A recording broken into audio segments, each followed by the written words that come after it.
The text came through at 2:47 p.m. on a Tuesday.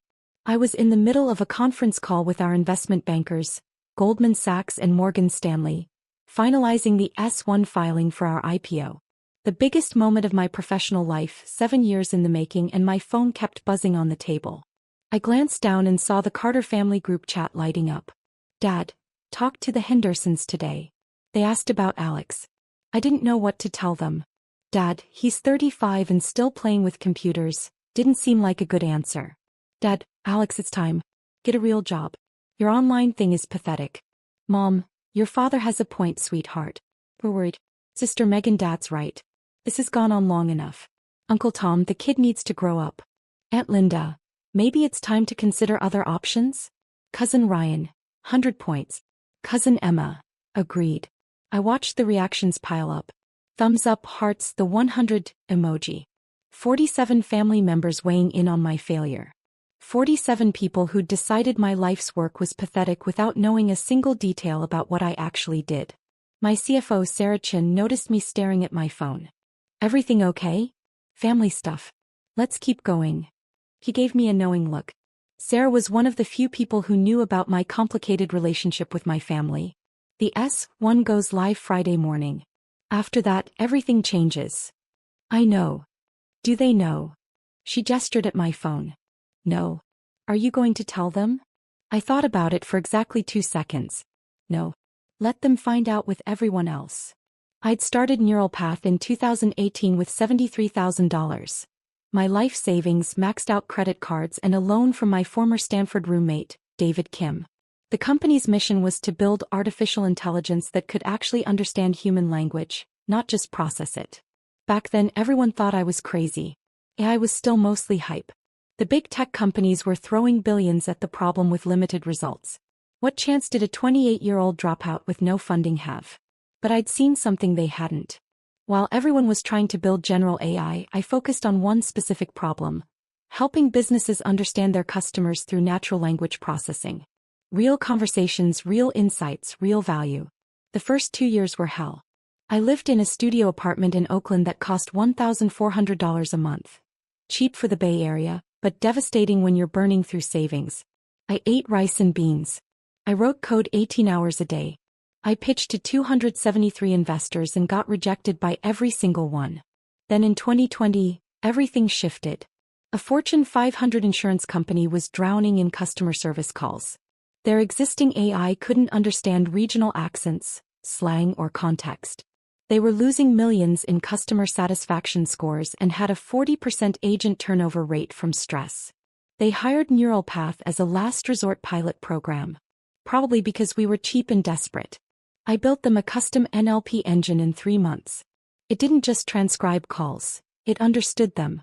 It detected frustration before customers explicitly complained. It identified upsell opportunities. It reduced average call time by 63% while improving satisfaction scores by 41%. The client's CEO called me personally. "Whatever you need to scale this, we'll fund it." 6 months later, we had $15 million in Series A funding. 12 months after that, $67 million in Series B. By 2023, we'd raised $180 million in Series C at a $680 million valuation. We grew from 1 client to 340 clients. From 1 employee, me, to 480 employees across offices in San Francisco, New York, and Austin. From $0 in revenue to $340 million annually. Our AI DAO-powered customer service for 23 Fortune 500 companies, processed over 400 million customer interactions monthly, and had been featured in Wired, TechCrunch, The Wall Street Journal, and MIT Technology Review as the most accurate natural language processing system ever built. Last month, we'd filed confidentially for our IPO. The proposed valuation, $2.1 billion. The public announcement was scheduled for Friday at 9 a.m. Eastern Standard Time, when CNN Business would break the story ahead of our S-1 filing going live. But my family had no idea. Not because I was hiding it, though I suppose I was, but because they'd never asked. They'd seen my studio apartment I'd never upgraded. Why would I? My 8-year-old Subaru still ran perfectly, my hoodies and jeans comfortable and practical, and decided I was a failure. I'd stopped correcting them around year 3. What was the point? They weren't interested in what I was building. They were interested in what I looked like I was building. And I looked like a broke millennial playing startup in Silicon Valley. The rest of Tuesday was a blur of legal reviews, banker calls, and preparation for the roadshow. I got home to my studio apartment in Oakland at 11 p.m., exhausted. The family group chat had continued without me. Dad, Alex isn't even responding. Typical. Megan, he's probably busy with his company. Mom, I think we should plan an intervention. This isn't healthy. Uncle Tom, I could talk to him. Man to man. Dad, good idea. Alex, your uncle is going to call you this week. Please answer. Cousin Ryan, someone needs to tell him the truth. Aunt Linda, we're doing this because we love him. I turned off my phone and went to bed. Wednesday and Thursday were consumed by final preparations. Our lawyers at Wilson Sonsini reviewed every comma in the S1. Our bankers prepared the investor presentation. Our PR team coordinated with CNN Business for the exclusive announcement. Thursday night, Sarah and I sat in the Neural Path office conference room reviewing the final IPO documents. The sun was setting over San Francisco Bay, painting the sky orange and pink. Last chance to tell your family, she said. Why? Because in 12 hours, this is going to be international news. Your face will be on CNBC, Bloomberg, CNN. Your net worth will be public information. Your family is going to find out whether you tell them or not. I know. And you're okay with that? I thought about all the family dinners where they'd asked what I did and then immediately zoned out. All the holidays where they'd compared me unfavorably to Megan. Corporate lawyer, married, 2 kids, house in the suburbs. All the times Dad had suggested I apply to real companies like Google or Facebook. I'm okay with it, I said. Sarah shook her head. You're either the most zen person I've ever met or you're really good at compartmentalizing. Can't it be both? She laughed. Fair point. For what it's worth, I think you're handling this exactly right. They didn't believe in you when it cost them nothing. They don't get to share the victory. It's not about revenge. Isn't it? A little bit. Maybe a little bit, I admitted. My phone buzzed. Another family chat message. Uncle Tom. Alex, I've been calling you. Answer your phone. We need to talk about your future. 47 family members saw the message. 32 reacted to it with supportive emojis. I put my phone face down on the table. 12 hours, Sarah said. Then everything changes. Friday morning, I woke up at 5:30 a.m. Couldn't sleep. Too much adrenaline. I made coffee in my tiny kitchen, sat on my second-hand couch and opened my laptop. The S1 filing would go live at 9 a.m. CNN's story would publish at the same time. The stock market would see Neural Path's IPO plans, revenue numbers, growth metrics and valuation. By 9:01 a.m. my family would know everything. At 8:45 a.m., Sarah texted me. Sarah, ready? Me ready. Sarah, the bankers are freaking out in a good way. Early demand is 3x oversubscribed. Me, what does that mean for opening price? Sarah, it means we might price higher than $2.1 billion. Possibly $2.4 billion or $2.5 billion. Me, holy shit. Sarah, holy shit is right. Turn on CNN in 10 minutes. I didn't own a TV. I pulled up CNN Business on my laptop. At 8:58 a.m., my phone started ringing. Unknown number. I ignored it. At 8:59 a.m. another call. Also unknown. Ignored. At 9 a.m. exactly CNN's homepage refreshed. Breaking. AI startup Neural Path files for $2.1 billion IPO. CEO Alex Carter's company processes 400M customer interactions monthly.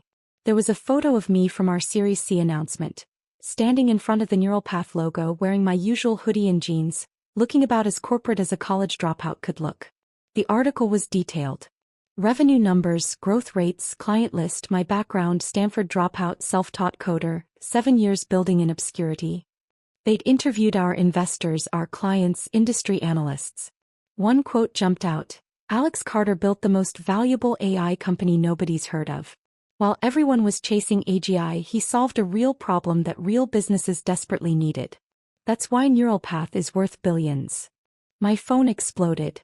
23 incoming calls in 30 seconds. Text messages flooding in faster than I could read them. I scrolled through. Most were from investors, clients, colleagues. Congratulations, celebration, excitement.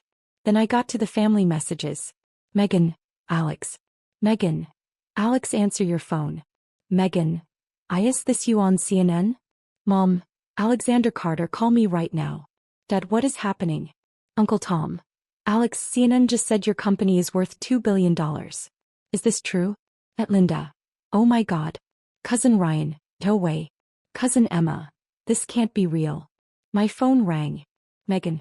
I let it go to voicemail. It rang again immediately. Dad. Voicemail. Voicemail. I turned off my phone and went for a run. When I got back an hour later, I had 147 missed calls and 300 plus text messages. I turned on my phone and called Sarah. How are you feeling? She asked. Surprisingly calm. The press wants interviews. CNBC, Bloomberg, TechCrunch, Wired. Everyone. Schedule them for next week. Today I want to just process. Your family reached out to me on LinkedIn. What? Your sister, your mom, and someone named Uncle Tom. All asking me to have you call them. I didn't respond. Good call. Alex, I have to ask. Are you going to call them back? I thought about it. About Dad's text calling my work pathetic. About 47 family members agreeing. About years of dismissal and doubt. Eventually, I said. But not today. Want to get lunch? Celebrate properly. Rain check. I need some time alone. I spent the rest of Friday in my studio apartment watching the news cycle explode. CNBC ran a segment on neural path. Bloomberg interviewed our investors. TechCrunch published a deep dive into our technology. By evening, my net worth was being publicly calculated. I owned 42% of Neural Path. At a $2.1 billion valuation, that made my stake worth approximately $882 million. The financial press was calling me one of the youngest self-made tech billionaires in Silicon Valley. And my family was losing their minds. Saturday morning, I finally listened to the voicemails. Megan, Friday 9:03 a.m. Alex, I just saw CNN. Call me back. Is this real? Are you seriously? Just call me back. Dad, Friday 9:07 a.m. Alex, your mother showed me a news article. We need to talk about this immediately. Mom, Friday 9:15 a.m. Sweetheart, why didn't you tell us? We had no idea. Please call us back. We're so confused. Uncle Tom, Friday 9:42 a.m. Alex, I owe you an apology. I had no idea what you were building. Call me when you can. Megan, Friday 2:33 p.m. Alex, this is getting ridiculous. The whole family is freaking out. Mom is crying. Dad is in shock. Please just call us back and explain what's happening. Dad, Friday 5:18 p.m. Alex, I'm reading articles that say you're worth nearly $1 billion. Your mother is having a panic attack. Call us. Please. Megan, Friday 8:47 p.m. Okay, clearly you're ignoring us. Fine. But you need to know that Mom and Dad are devastated. They're asking what they did wrong. Why you didn't trust them enough to tell them. This is cruel, Alex. I deleted the voicemails without responding. Saturday afternoon, I got a text from David Kim, my former roommate who'd loaned me $15,000 in 2018. David, congratulations, man. I knew you'd do it. Thanks for believing in me when nobody else did. David, that $15,000 loan just turned into $4.2 million. Best investment I ever made. I'd given David 0.5% equity in Neural Path when he'd loaned me the money. At our current valuation, his stake was worth $10.5 million. But he was being modest. You earned it. Literally saved the company. David, your family reach out yet? Me, oh yeah. 147 missed calls. David, you going to call them back? Me, not yet. David, savage. I love it. Sunday morning, my doorbell rang. I wasn't expecting anyone. I looked through the peephole and saw Megan standing in the hallway looking exhausted. I opened the door. Hi, Megan. Can I come in? I stepped aside and let her into my studio apartment. She looked around, at the second-hand furniture, the basic kitchen, the clothes hanging in the open closet because there wasn't room for a wardrobe. This is where you live? She asked. Yeah. But you're worth, the news said, about $880 million on paper. Can't exactly spend it while it's tied up in equity. She sat down on my couch looking shell-shocked. Alex, what the hell is going on? I built a company. We're going public. It's pretty straightforward. Straightforward?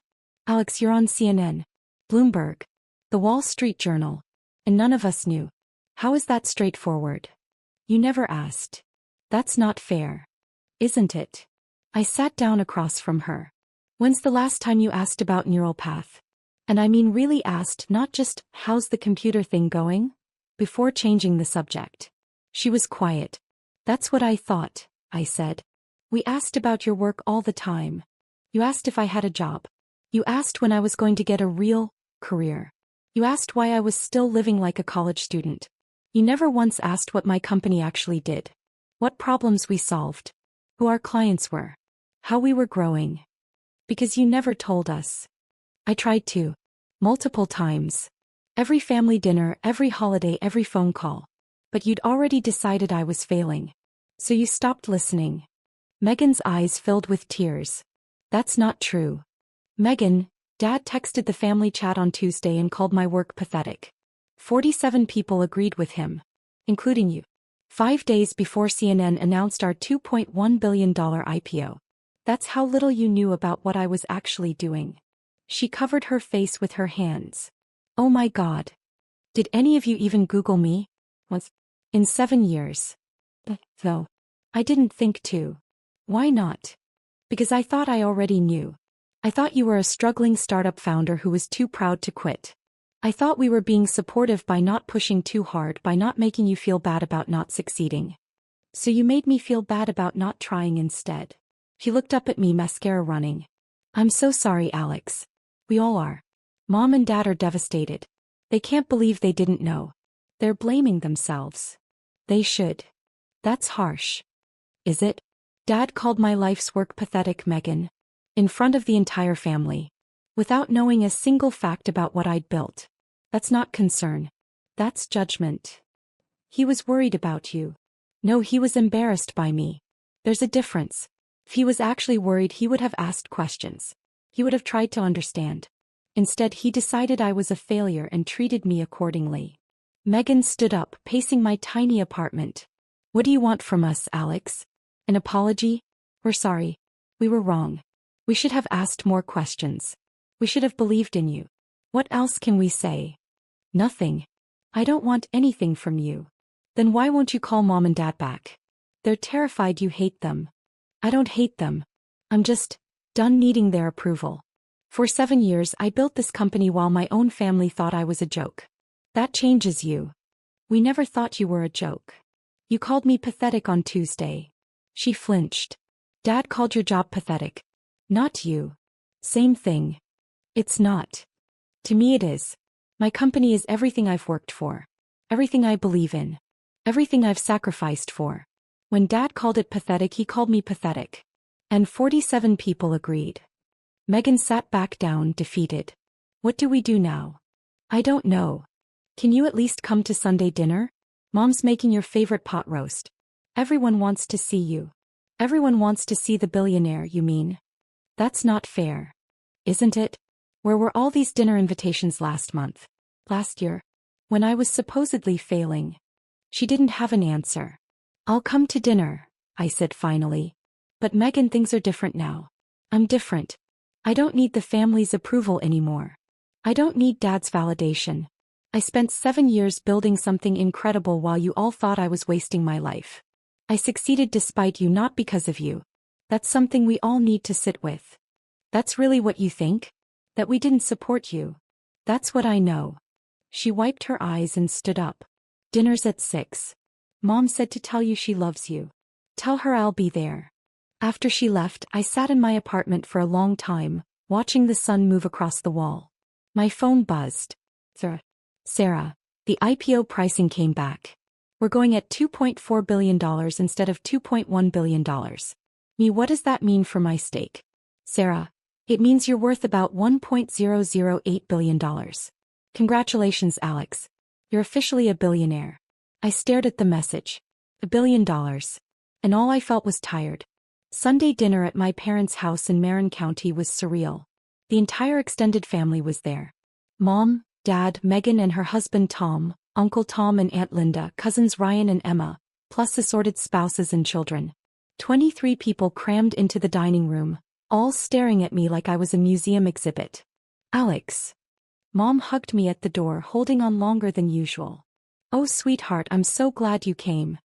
Hi, Mom. Dad appeared behind her. He looked older somehow. Tired. Son, we need to talk. Later, Dad. Let's eat first. Dinner was awkward. Everyone kept glancing at me, then away, then back. Like they didn't know how to act around me anymore. Finally, Uncle Tom broke the silence. So, Alex. $2.4 billion. That's incredible. It's the company's valuation, not my net worth. But you own what, 40%? 42%. He did the math in his head. $8 billion. On paper. Still, $1 billion. At 35. He shook his head. I don't even know what to say. You could say congratulations. Congratulations. Absolutely. I'm just blown away. We all are. Cousin Ryan raised his wine glass. To Alex. Tech billionaire. Who you? I did, I said quietly. I always knew. The table went silent. Dad cleared his throat. Alex, about Tuesday. That text. I was completely out of line. You were. I had no idea what you'd built. None of us did. We made assumptions and we were wrong. Why did you make those assumptions? He looked confused. What do you mean? Why did you assume I was failing? Why didn't you ask what I was actually doing before deciding it was pathetic? I saw how you were living. The apartment, the car, the clothes. You didn't look successful. So you equated appearance with success. I suppose I did. That's exactly the problem, Dad. You looked at my life and saw failure because I wasn't performing success the way you expected me to. You never asked if I was happy, if my work was meaningful, if I was building something I believed in. You just decided I was pathetic because I drove a Subaru. Mom started crying quietly. We're sorry, Dad said. We're all sorry. We should have believed in you. You should have asked about me. That's different from believing in me. Belief without knowledge is just blind faith. I didn't need blind faith. I needed curiosity, interest. One real conversation about what I was building. Megan spoke up. We tried to ask. You asked if I had a job. That's not the same thing. Then help us understand now, Dad said. What does neural path do? Explain it to us. We want to know. I looked around the table. At 23 faces that had dismissed me for 7 years. And I realized something. I didn't want to explain. Not because I was angry, though I was a little, but because explaining would mean trying to earn their approval retroactively. And I didn't need that anymore. You can Google it, I said. It's all public now. The S1 filing explains everything, what we do, how we do it, why it matters. Read that. Then if you have specific questions, ask me. But I'm not going to sit here and justify 7 years of work to people who couldn't be bothered to show interest before CNN told them to. The room was completely silent. Uncle Tom set down his fork. That's fair. Is it? Aunt Linda asked. We're family.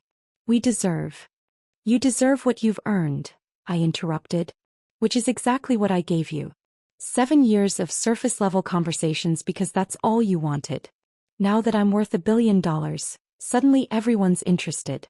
That's not family. That's opportunism. Mom sobbed harder. Alex, please, Dad said. We love you. We've always loved you. We just didn't understand what you were doing. You didn't try to understand. There's a difference. Megan's husband Tom, who usually stayed quiet during family drama, spoke up. Can I say something? Everyone turned to look at him. I've been watching this family treat Alex like a failure for 3 years now. Since I married Megan. Every dinner, every holiday, someone makes a comment about his computer thing, or suggest he get a real job. And every time, Alex just smiles and changes the subject. I always wondered why he didn't defend himself. Why he didn't explain what he was building. Tom, Megan started. Let me finish. Now I get it. He was testing you. All of you. Waiting to see if anyone cared enough to actually ask. To show genuine interest. And none of you did. You failed the test. Every single one of you. That's not fair, Uncle Tom protested. Isn't it? Alex just became a billionaire. He built one of the most valuable AI companies in the world. And his own family had no idea because you never bothered to look. That's on you, not him. The table erupted in defensive protests. I held up my hand. Tom's right. I was testing you. Not consciously at first, but by year 3 or 4, yeah, I was curious how long it would take for someone to notice. To ask real questions. To care. We cared. Mom said through tears. You cared about appearances. About what the Hendersons thought. About whether I was embarrassing the family. You didn't care about me. About what I was building. About what mattered to me. Dad stood up. That's not true and you know it. Prove it.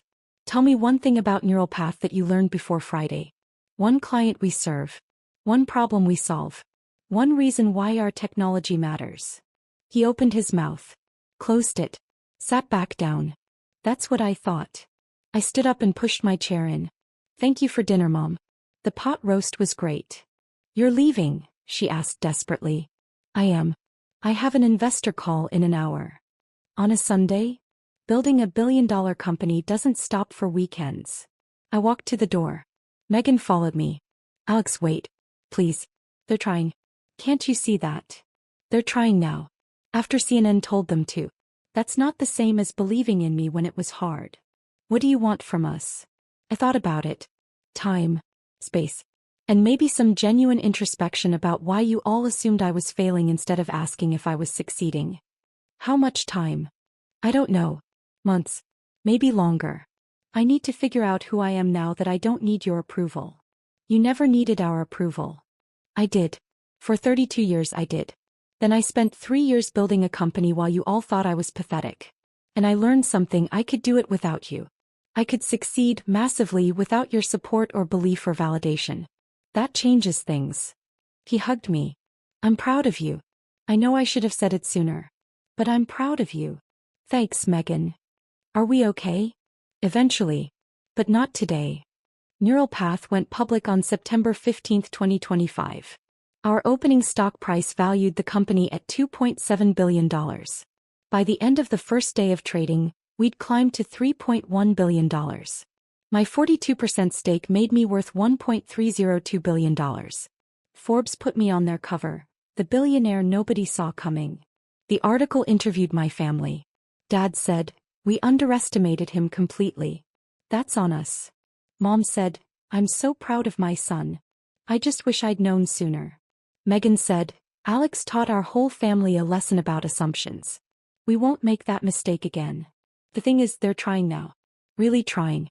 Dad reads every article about Neural Path and sends me questions. Real questions about our technology, our strategy, our vision. Mom asks about my employees, my investors, my daily life. Megan calls every week just to talk, with no agenda beyond genuine interest. It's been 6 months of slow rebuilding. Of earning back trust. Of learning to be a family that actually knows each other instead of just assuming. Last month, I invited them to our new headquarters in San Francisco for a tour. I showed them our technology, introduced them to my team, explained what we're building and why it matters. Dad cried when he saw my name on the building. Neural Path Incorporated, founded by Alex Carter. I'm sorry I didn't see this sooner, he said. I'm sorry I called your work pathetic. I know, Dad. Do you forgive me? I thought about it. About 7 years of doubt. About 47 people agreeing when he called my life's work pathetic. About building $1 billion company while my own family assumed I was failing. I'm working on it, I said honestly. Ask me again in a year. He nodded. That's fair. Later that evening, Sarah and I stood in the conference room, looking out at the San Francisco skyline. Your family seems different, she observed. They are different. Or maybe I'm different. It's hard to tell. You going to forgive them? Eventually. But they earned 7 years of doubt. They need to earn back 7 years of trust. That's harsh. Maybe. But I spent 7 years building this company without their support. I proved I didn't need them. Now they need to prove I can want them anyway. That's the difference. My phone buzzed. A text from the family group chat. Dad, thank you for the tour today, Alex. Your mother and I are so proud of you. We love you. 47 people reacted to the message. Hearts, thumbs up, celebration emojis. The same 47 people who'd agreed when he called me pathetic 6 months ago. I didn't react to the message. But I did respond. We love you too, Dad. See you next month. It was a start. Not forgiveness. Not yet. But a start. And for now that was enough.